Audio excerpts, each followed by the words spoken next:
Hello everyone, আসসালামু আলাইকুম। আজকে আপনাদের একটি মজাদার রেসিপি দেখাবো।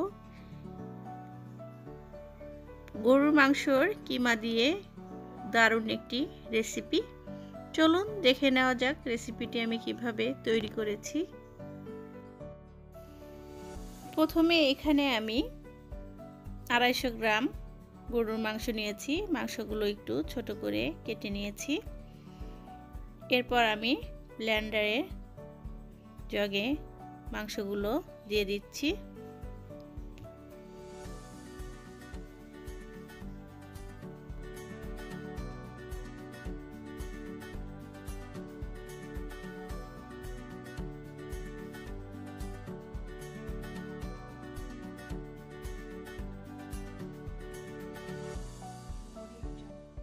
প্রথমে এখানে আমি পরিমাণ মতো লবণ, হাফ চামচ লাল মরিচের গুঁড়া, হাফ চামচ হলুদের গুঁড়া,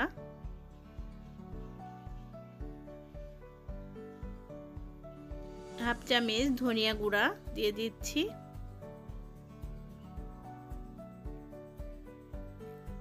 এরপর 1 চামচ আদা বাটা, 1 চামচ জিরা বাটা আর 1 চামচ রসুন বাটা দিয়ে দিচ্ছি।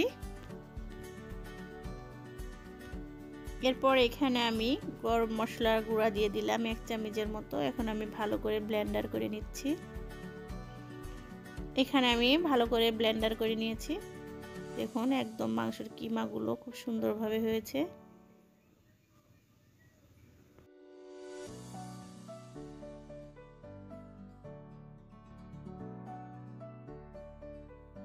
এরপর চুলায় আমি প্যান দিয়েছি, পরিমাণ মতো তেল দিয়ে দিচ্ছি।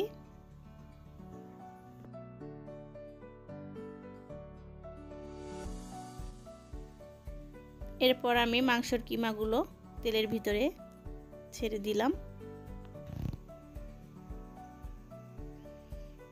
চুলার আঁচটা মিডিয়ামে রেখে আমি এখন মাংসগুলো ভালো করে ভেজে নিব। ভালো করে ভেজে নিতে হবে, এখানে কোনো পানি দেওয়ার দরকার নেই, মাংস থেকে পানি উঠবে। পানিটা শুকিয়ে গেছে, আমি একবারে ভাজা ভাজা করে নিয়েছি। এরপর এখানে আমি 1 চামচ কর্নফ্লাওয়ার দিয়ে দিলাম।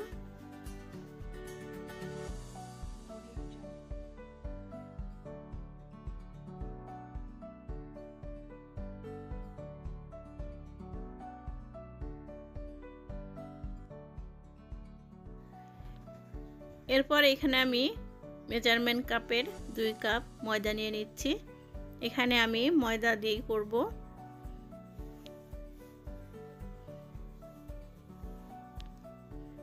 এরপর পরিমাণ মতো লবণ দিয়ে দিচ্ছি আর তেল দিয়ে দিচ্ছি।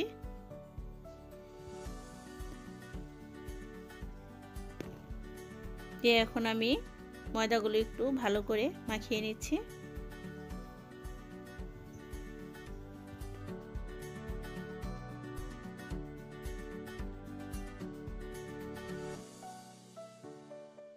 এরপর এখানে আমি হালকা গরম পানি দিয়ে দিলাম। গরম পানি দিয়ে ভালো করে মাখিয়ে নিব। এখানে আমি ভালো করে মাখিয়ে নিয়েছি। এখন আমি হাতে একটু তেল লাগিয়ে উপর দিয়ে দিচ্ছি। কিছুক্ষণের জন্য আমি রেখে দিব।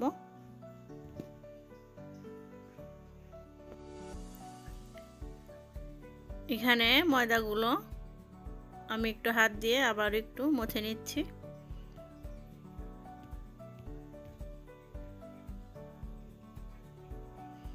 এখানে আমি ছোট ছোট করে রুটি বানিয়ে নিব। প্রথমে আমি একটি বানিয়ে দেখাচ্ছি। আর এখানে আমি গরুর মাংসগুলো ভেজে একটা বাটিতে উঠিয়ে নিয়েছি।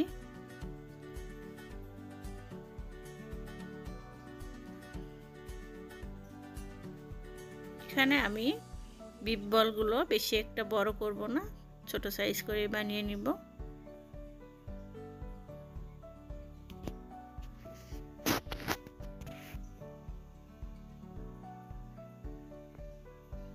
রুটিটা আমি একদম পাতলা করে বানিয়ে নিচ্ছি, কারণ মোটা করে বানালে বিফ বলটা খেতে ভালো হবে না।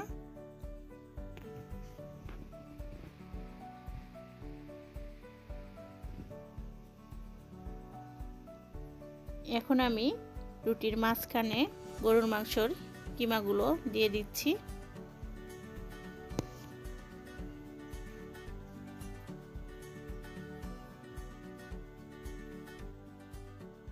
এখন আমি বলের মতো করে বানিয়ে নিব।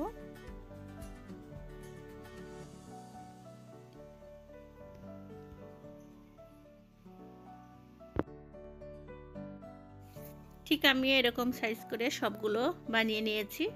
এখানে আমার সবগুলো বানানো হয়ে গেছে।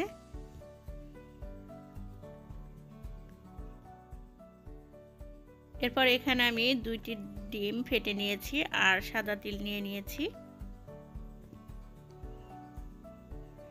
প্রথমে আমি বলগুলো ডিমের ভিতরে চুবিয়ে নিব। কাজটা চামচ দিয়ে করবেন, চামচটা করলে ভালো হবে, না হলে হাতে ডিম লেগে যাবে। এখন আমি সাদা তিলের ভিতরে দিয়ে দিচ্ছি, দিয়ে সাদা তিল উপরে আর একটু দিয়ে দিব। আপনারা চাইলে তিল কমও দিতে পারেন, এখানে আমি একটু বেশি দিচ্ছি।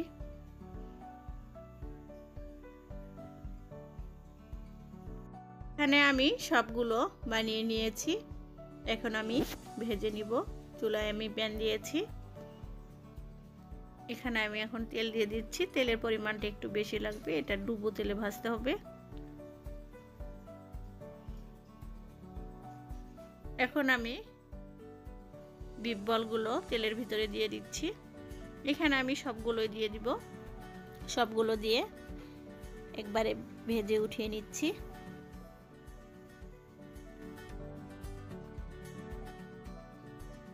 এখানে এক পাশে হয়ে গেছে, আমি পাঠিয়ে দিচ্ছি যেন সবগুলো ভালোভাবে হয়ে যায়।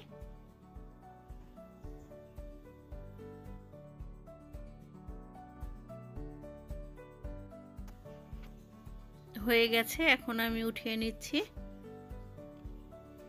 দেখতে অনেক সুন্দর হয়েছে।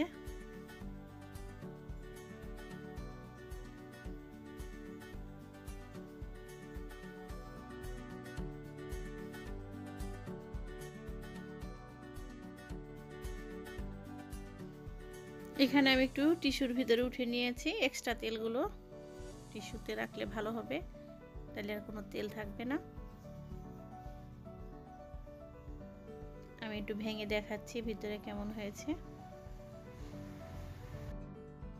আমরা এই ধরনের রেসিপি বানিয়ে ফ্রোজেন করে রেখে দিতে পারি, মাঝে মাঝে বাচ্চাদের বিকেলবেলা দিতে পারি কিংবা টিফিনেও দিতে পারি।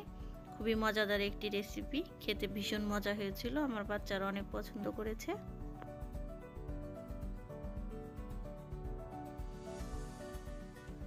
যদি আজকের এই রেসিপিটি আপনাদের ভালো লেগে থাকে তাহলে অবশ্যই একটি লাইক দিবেন এবং আমার চ্যানেলটি সাবস্ক্রাইব করবেন। আল্লাহ হাফেজ।